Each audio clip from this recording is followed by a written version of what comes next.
oposición eh, vende futuro, porque no tiene mucho presente que ofrecer. No hay mejor forma de farrearse una elección que no hacer la pega, digamos, desde antes, ratificar a los candidatos o pensar que la tienes ganada. O sea, desde la fábula, la tortuga y el conejo ya sabemos, digamos, lo que pasa en adelante. O sea, Lo que yo haría como prolegómeno, como diría Julio Martínez, como preanuncio, es el no regreso del embajador hasta que haya señales concretas de cooperación. Chile tiene que escalar esto. Y debería la OEA, a pesar de que Venezuela no esté allí, digamos, y también en la ONU, y también debería pensar en hacer una presentación a la Corte Penal Internacional.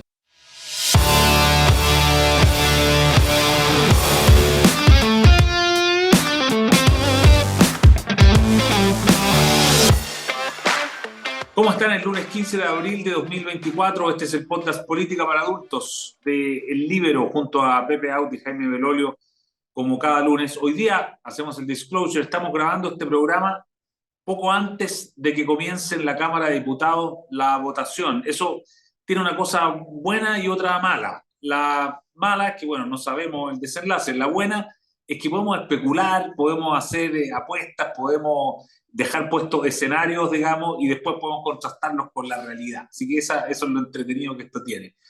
Pepe, ¿cómo ves la elección de la Cámara de Diputados que va a ocurrir en unos minutos más? No ha puesto nada, Así, ni un viaje a Padre Hurtado, porque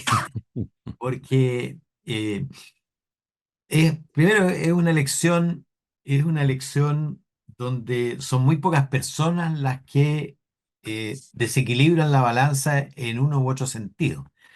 Y por razones insondables, por lo menos públicamente.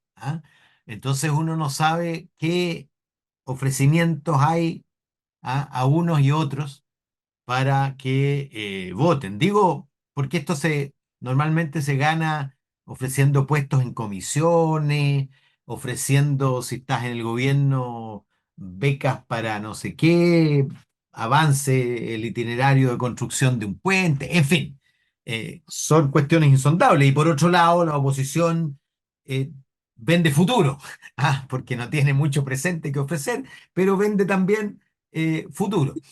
Y, y mira, piensa tú que ni siquiera tenemos resuelto a esta hora el nombre del candidato oficialista. ¿Ah? claro. No Todo se sabemos ha si va a ser hecho Carlos Cariola o no. sobre la base de que podría ser Carol Cariola, que debe estar traumatizada por las ocasiones anteriores y por eso que me imagino arriesgará solo si piensa que tiene seguridad. El problema es que nadie va a tener seguridad hasta que se vote. Ahora, si esta elección fuera con el procedimiento de antaño, la ganaría la oposición, porque el voto era secreto. Como ahora el Claro, voto es público, ¿ah? Las cuentas se cobran, y por lo tanto, creo yo que está levemente inclinado favorablemente al que tiene capacidad de oferta, que es el gobierno. Pero yo no apostaría porque basta que un par se salga de la sala y se quede fuera y cambia el resultado, ¿te fijas? Es muy claro. probable, porque tú sabes que si no hay la mitad más uno de los diputados en ejercicio, se va a una segunda vuelta. Probable que haya que ir a una segunda vuelta y ahí gana simplemente el que tiene un voto más. ¿Ah? Aunque la mitad se saliera de la sala, el que tiene un voto más es el que gana. Ahora yo no le doy tanta importancia como se le ha dado, francamente. ¿Ah? Primero porque yo fui parte de la mesa de la Cámara y te puedo decir que la dirección siempre es colectiva. Tú tienes que tomar decisiones junto con los representantes de los comités. ¿Ah? Y lo que importa a un gobierno es si tienes o no tienes mayoría para tus proyectos en la sala. Ni siquiera importa tanto si tienes mayoría o no en la comisión. Mm, Eso te ayuda a algo, pero luego si no tienes mayoría en la sala, da lo mismo tener mayoría en la comisión. Piensa tú que tiene mayoría abrumadora en la comisión de trabajo, pero no... Mira lo que pasó con la reforma previsional. Pues se aprobó 8-5 en la comisión de trabajo y luego fue vaciada prácticamente en la sala. Eh, yo incluso te digo, si yo estuviera en los zapatos del gobierno, preferiría una mesa, primero preferiría una mesa integrada, ¿ah? Porque cuando tú no subes a la oposición a la conducción de la corporación, la oposición pierde interés en que avancen las cosas. Cuando tú la pones a la cabeza, imagínate a José García. ¿Cómo lo van a evaluar a José García? ¿Cómo evalúen al Senado? ¿Y cuál es el elemento de evaluación de una Cámara Alta? Que salgan las leyes.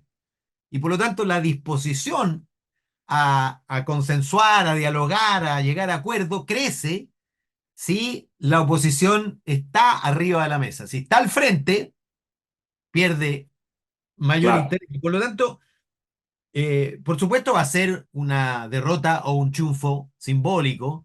Y si ganan, le van a sacar mucho partido. Y si pierden, va a haber mucho lamento y qué sé yo, llamados a traición, porque seguramente perderán por algunas personas que dejaron de votar, en fin. Pero, pero sinceramente, desde el punto de vista del análisis, yo le veo mucho menos relevancia de lo que se le ha dado. Ahora es entretenido, por supuesto, ¿ah? Porque es una elección de, como dirían, como decían antes, de grandes electores. ¿Ah? Claro, claro, no, entretenido. Oye, Jaime, ¿cómo lo ves tú? Bueno, lo primero es que Pepe me hace acordarme que a mí me tocó ser, esto es lo que me decían, ¿no? Yo no tengo la certeza, pero me decían que yo había sido el primero que causé que fuéramos a segunda vuelta después de las elecciones del 90, ¿ah? En la Cámara de Diputados. Y pasamos a segunda vuelta porque hubo tres candidaturas y en el fondo ninguna consiguió la mayoría y en la segunda vuelta perdí. Y en esa B, yo sé, ¿Cuál es? Recuérdanos cuál que. esto fue antes de que saliera Maya Fernández. Ya, y Y estaban de candidatos ella, tú, y no me acuerdo quién era el tercero, porque era por el lado, era alguien como ya, Pamela Giles y compañía, digamos, ellas hicieron lo suyo, y gracias a que el voto era secreto, es que pasé a esa segunda vuelta y fue muy estrecha la elección final. eh, y después fue ese mismo mecanismo y ese mismo revoltijo el que hizo que saliera Diego Paulsen. Y no solamente que saliera, sino que además que permaneciera, porque después ya no habían votos podían para haber votar. votos para sacarlo, pero no Mm, para nombrar a otra persona. Y por Ese, claro, ese tanto, fue el punto. Y por eso nunca se le sacó, porque si se le sacaba, tenía que haber candidato para ganar. Y como y no no claro, había había. candidato para ganar, nunca se le sacó. Entonces, claro. el problema hoy día es un problema simbólico absolutamente, creo que lo dijimos el otro día cuando estábamos en el Teatro Soco, era más relevante en términos de la tramitación de los proyectos de ley, lo que pasaba en el Senado, que lo que pasa en la Cámara de Diputados, porque la Cámara tiene la tradición de cumplir la agenda que pone el gobierno, es decir, el gobierno pone urgencias y esas urgencias tienen fechas topes y la Cámara cumple esas fechas topes. El Senado no las cumple mucho, a veces se las salta. Entonces, en términos de la tramitación, no es que sea tan distinto, pero yo creo que el que ha elevado el nivel de expectación ha sido el propio gobierno. Llevamos semanas discutiendo qué es lo que pasa con la Cámara de Diputados, y para ellos perder sería una derrota muy importante en términos políticos, no en términos de nuevo administrativos, sino que políticos, porque se han dedicado a decir lo importante que es que, comillas, se respete la palabra dentro de la Cámara de Diputados después de no, después de haber propinado, de que la oposición le propinara una derrota, digamos, en el Senado. Entonces, la materialización de la minoría a través de la no elección de la Cámara de Diputados puede ser muy duro. Hoy día en la mañana yo pregunté, mañana digamos y tarde también, y estaba 76-74. Se requiere 78 para ganar. ¿Y por qué dije 76-74 y faltan algunos? Porque esos otros no están con permiso, etcétera. Pero ahora, justo estos minutos antes de que se vote, habían algunos que tenían otras licencias médicas, otros que no sabían si iban a llegar o no. Entonces, esos imponderables ocurren y cambian completamente la decisión. De hecho, tal como estaba diciendo, 76-74 en el fondo es uno que se dé vuelta y queda obviamente ganando la oposición o ganando los otros. Entonces, la expectación ha aumentado por el mismo gobierno. Yo creo que el punto más simbólico, además de perder, digamos, y materializar la minoría, es el no querer, no poder manejar la línea como editorial que quisieran tener, pero sobre todo tiene que ver con el PC. Si es que el PC puede o no puede ser presidente de la Cámara de Diputados, y es algo que obviamente el PC no quiere decir, por eso que no han dicho que es en la candidatura. Y lo que también escuché es que el fin de semana la entrevista de la ministra de Trabajo, Mientras Jara. hablando, la ministra Jara, hablando al respecto de este llamado a la movilización social que había hecho el senador comunista Daniel Núñez, y ella dice, bueno, claro, hemos echado de menos al movimiento social, que eso cayó obviamente muy mal dentro de esos sectores que están más en el centro, no sabemos si es excusa o es de verdad, por tanto, eso hace que hasta ahora sea Está bueno, 76-74 y por tanto estamos a uno literalmente de qué es lo que pasa. está bueno, entretenido. Jaime, la última vez que estuvimos juntos no se habían inscrito las candidaturas a primarias. Nosotros suponíamos, tú nos dijiste en Soco, estábamos ahí con Pepe, estábamos los tres, y tú dijiste, aquí les voy a decir a ustedes que me acabo de inscribir en el CERVEL para las primarias. Te inscribiste para las primarias, pero no va a haber primarias finalmente en Providencia, por lo tanto, ¿cuál es tu Hizo, situación actual, digamos, en términos de candidatura? hizo una Maldonado. Claro, y ahora el CERVEL, menos mal que lo hiciste online, digamos, no tuviste Sí, que fue quedar. online, sí. Claro, me dejaron plantado, pero a ver, yo primero en lo general, yo creo que la oposición no puede perder la oportunidad de mostrar unidad en estas elecciones, por todo lo que ya hemos conversado, no solamente por el pésimo resultado de la vez anterior, sino que sobre todo para poder ofrecer una mejor y mayor gobernabilidad desde los gobiernos locales y de ahí que se proyecte una forma de gobernar también hacia lo nacional. Y por lo mismo es que hay varias comunas, salvo dos o tres máximo en todo Chile, en donde podríamos ir divididos en las oposiciones. Y Providencia no es una de ellas y legítimamente personas de Renovación Nacional habían dicho que tenían otras candidaturas. Y por lo mismo es que, como yo creo que las primarias son el mecanismo para resolver cuando hay más de un candidato, para tener esa unidad, yo me inscribí, se los conté el día lunes, al día siguiente tenía que ir a ratificar con el dedito, digamos, en la notaría, lo hice, porque una parte es online y la otra parte es en notaría. Y hasta el miércoles a las 23:59 estaba en vilo de si se inscribían o no se inscribían, no se inscribió finalmente. Aquí uno no gana por vocover, es decir, tiene que inscribirse en la primaria, por tanto tienen que haber por lo menos dos candidatos para que eso ocurra. Y por tanto formalmente todavía no lo soy, sino que es en julio. Sin embargo, me parece que políticamente queda bastante avanzado el punto de que si se había desafiado a primaria y yo me inscribí a ellas y no se inscribió nadie más, bueno, obviamente que hay un punto ganado, pero esto se gana también en el trabajo. Yo ya comencé con la conformación de equipo, de plan de trabajo, recorridos, así que si bien la materialización como tal va a ser en julio, yo siento que también comilla, que no se haya inscrito a nadie más y por tanto haberme dejado plantado en esa, significa también una manera de conceder el punto. Pero teóricamente podría aparecer un candidato Supuesto. Bueno, incompetible.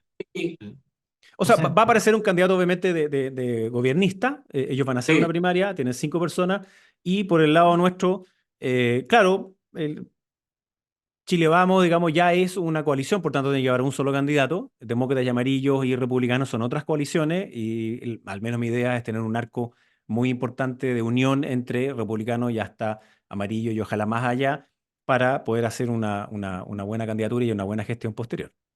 Mm. el problema, Eduardo, Sí, justamente, a Pepe. partir de Providencia, pero extiéndelo al conjunto del país, es que Chile Vamos llegó a la inscripción con un número muy limitado de primarias y sin resolución de la negociación en el resto del territorio, al revés de Claro. lo que hizo el oficialismo.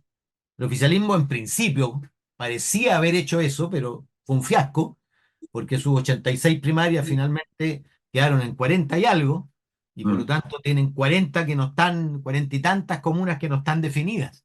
Y las negociaciones, mientras no estén definido todo, no está definido nada.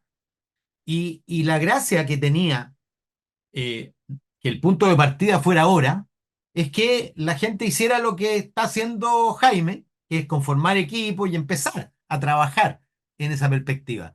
Pero ese privilegio que tiene Jaime no lo tienen todos, porque algunos se sienten menos respaldados por sus partidos, por el bloque, Tienen un menor posicionamiento. Entonces, el mal efecto es que retardaron el inicio de la campaña.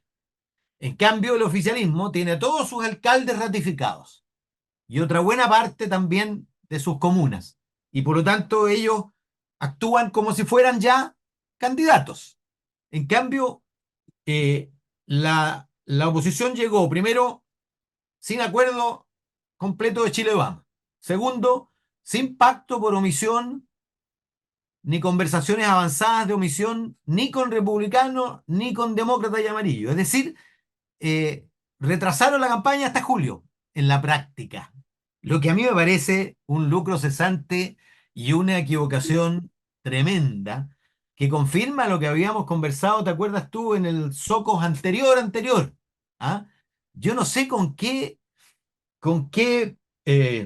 pasión, con qué rigor y desde qué confort pareciera que están enfrentando las municipales como si estuvieran ganadas. Y la verdad es que la posición desmedrada que tiene la derecha producto del resultado del 2021, que fue el peor de su historia, hace que la elección sea difícil. Por supuesto va a avanzar, pero avanzar desde el 21,5% de la población gobernada no es nada. ¿Ah?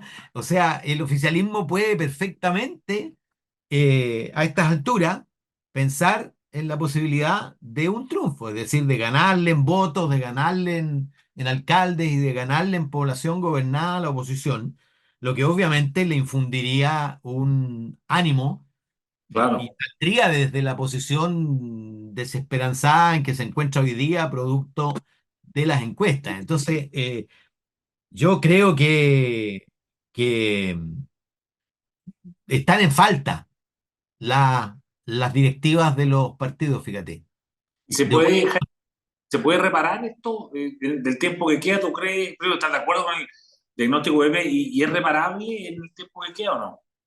A ver, lo primero es que yo creo que no hay mejor forma de farrearse una elección que no hacer la pega, digamos, desde antes, ratificar a los candidatos o pensar que la tienes ganada. Digo. O sea, desde la fábula, la tortuga y el conejo ya sabemos, digamos, lo que pasa en adelante. O sea, desde que somos chiquititos sabemos que uno no puede quedarse a dormir mientras el otro dice, le tenemos ganado.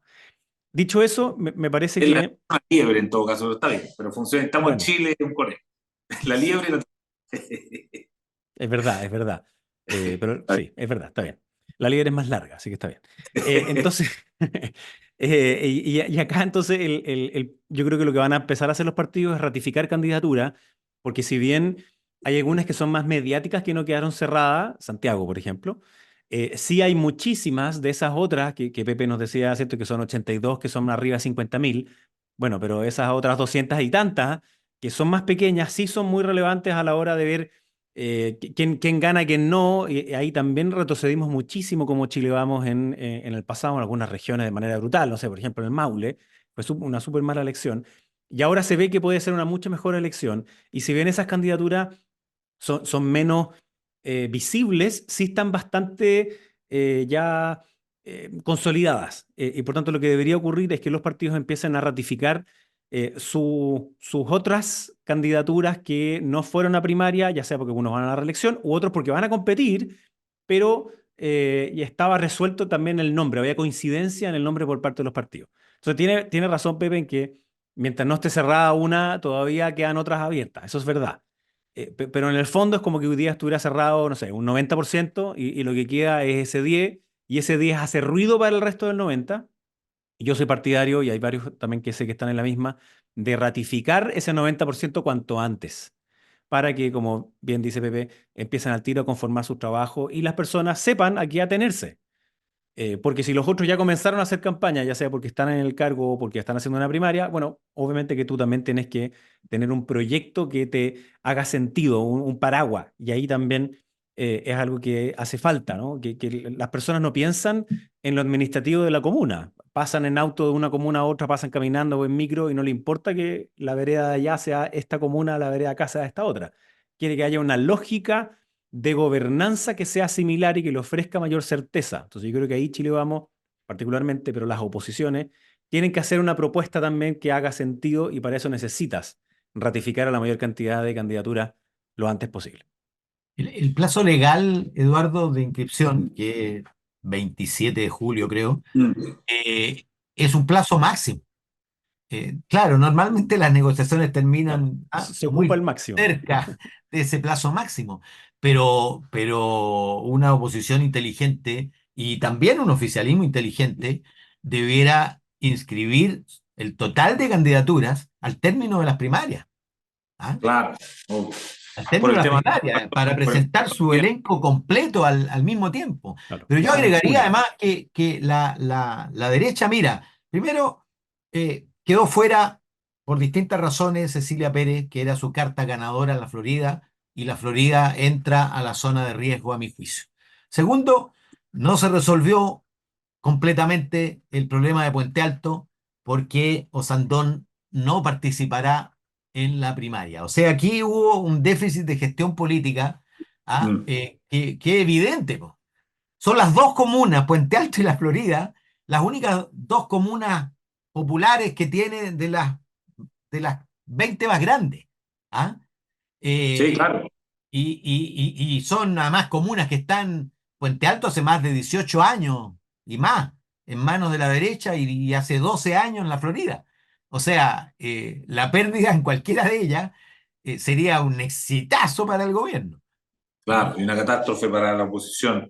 Oye, antes que se nos vaya el tiempo, la disyuntiva del momento, las últimas horas y días, inmediatamente después de que se supo lo que está pasando con el teniente Ojeda, el teniente venezolano asesinado, de lo que se supo por la boca del propio fiscal, digamos que están prácticamente descartadas todas las tesis que no eran un crimen con móvil político, urdido en Caracas, luego el asesinato de un carabinero por migrantes, algunos de ellos inmigrantes ilegales venezolanos también.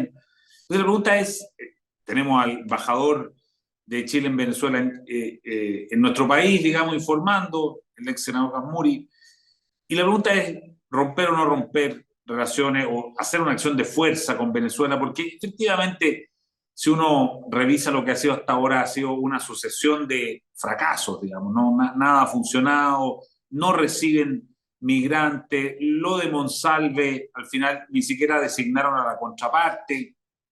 O sea, parece de verdad una tomadura de pelo. Y entonces, ¿qué se hace frente a una cosa como esa, Pepe? Tú que además tuviste tu época de embajador, ¿no? Bueno, el último recurso es la ruptura de relaciones, pero es la última ratio. O sea, cuando ya tú constatas el fracaso absoluto y no te queda otra. Eh, yo, en el lugar del gobierno, no descartaría el revisar, por supuesto, esa posibilidad, pero no lo haría de ninguna manera mientras no se ponga a prueba la intención declarada del gobierno venezolano de cooperar. ¿Ah?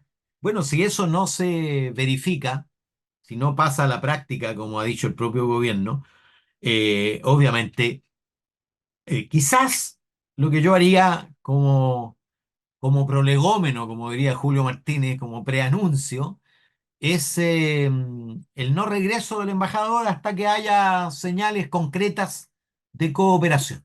Y esas señales concretas tienen que ver con la información respecto de los sospechosos que están en Venezuela, ¿ah? Y luego de eventual extradición, captura y extradición, porque nosotros no hacemos lo que hacen otros, o intervenir en países ajenos, ¿ah? Deteniendo a personas. ¿Mm?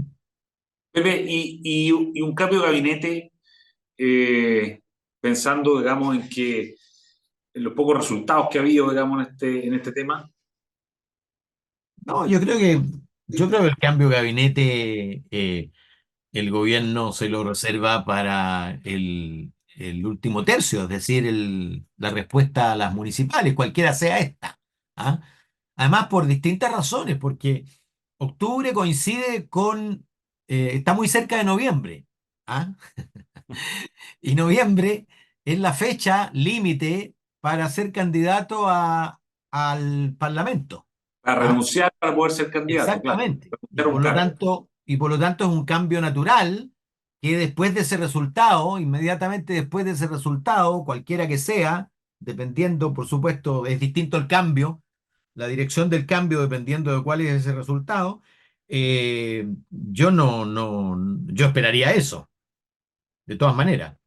Ujú. Jaime, entre tanto Venezuela como cambio de gabinete. Sí, sobre lo primero, yo creo que aquí también lo dijimos en este mismo programa, ¿no? Que aquí había, o sea, el mejor de los escenarios para el gobierno era que fuera el Tren de Aragua, y resulta que justo desde Venezuela que estaban negando de que la existencia del Tren de Aragua. Y bueno, la verdad es que supimos que sí tenía que ver con un crimen político, si de lo contrario eran demasiadas coincidencias. Y de nuevo, ¿por qué inmediatamente los ojos se ponían en Venezuela? Es porque hoy día es una dictadura asesina y manda a asesinar personas en otras partes. Entonces, el riesgo para el gobierno es cómo enfrento el hecho de que una dictadura mande sicarios a matarlos en Chile y que después traten de hacer desaparecer la evidencia. Porque lo que está en riesgo, de nuevo, no son solamente las personas que están refugiadas en Chile de la dictadura, sino que además es la seguridad de todos los chilenos. Entonces, tiene un problema grande el gobierno al respecto. Por supuesto que tiene que tomarlo con cautela. Y el gobierno se la jugó en algo que hasta ahora está siendo un fracaso, que es haber repuesto al embajador. En el mandato del presidente Piñera no había embajador. Lo que había era una oficina consular. Y inclusive tú puedes ponerla una más abajo que simplemente tener relaciones económicas. Y este gobierno lo que hizo, obviamente haciendo un gesto también al Partido Comunista, fue nombrar a un embajador y nombra a un embajador que tiene experiencia, una persona con criterio, digamos, como Gasmuri. No una persona del PC, una persona que sabe cómo hacer política, porque requería a alguien que no fuera un activista de la causa, obviamente, porque lo contrario habría quedado puras embarradas. Pero resulta que no ha servido de nada tener un embajador. Cada vez que ha podido, la dictadura va e insulta a el gobierno, insulta a los chilenos y chilenas, niega la existencia de un grupo narcoterrorista y es porque tiene vínculos con ellos, sin ninguna duda de que el gobierno venezolano tiene vínculos con el narco. Y entonces el crimen organizado es parte de sus estrategias. Entonces el gobierno le rebota para adentro porque vuelve la discusión de qué pasa con el Partido Comunista, que salió a defender la dictadura de Maduro una vez más, frente al asesinato, digamos, de un ex teniente. Entonces, esto enreda mucho al gobierno, pero es demasiado grave, de nuevo, el que hoy día volvamos a esto de de febrero, perdón, volvamos a esa misma discusión, porque las pruebas fehacientes, ¿qué más está esperando el gobierno? Entonces, yo creo que lo que debería hacer es retirar al embajador de todas maneras, dejar solamente una oficina consular, porque en la oficina de Chile, la embajada de Chile, digamos, en Venezuela, sirve como refugio literalmente para personas que son perseguidas por la dictadura y tiene que prestar otros servicios a chilenos que están allí. Y Chile tiene que escalar esto. Y debería a la OEA, a pesar de que Venezuela no esté allí, digamos, y también en la ONU, y también debería pensar en hacer una presentación a la Corte Penal Internacional. O sea, es evidente que hay vínculos criminales de la dictadura venezolana y que algunas de las personas que trabajan dentro del gobierno son amigos de esos vínculos criminales. Entonces la pregunta es, ¿qué vamos a hacer con ello? ¿Podemos resguardar entonces a nuestro país su integridad completa y total?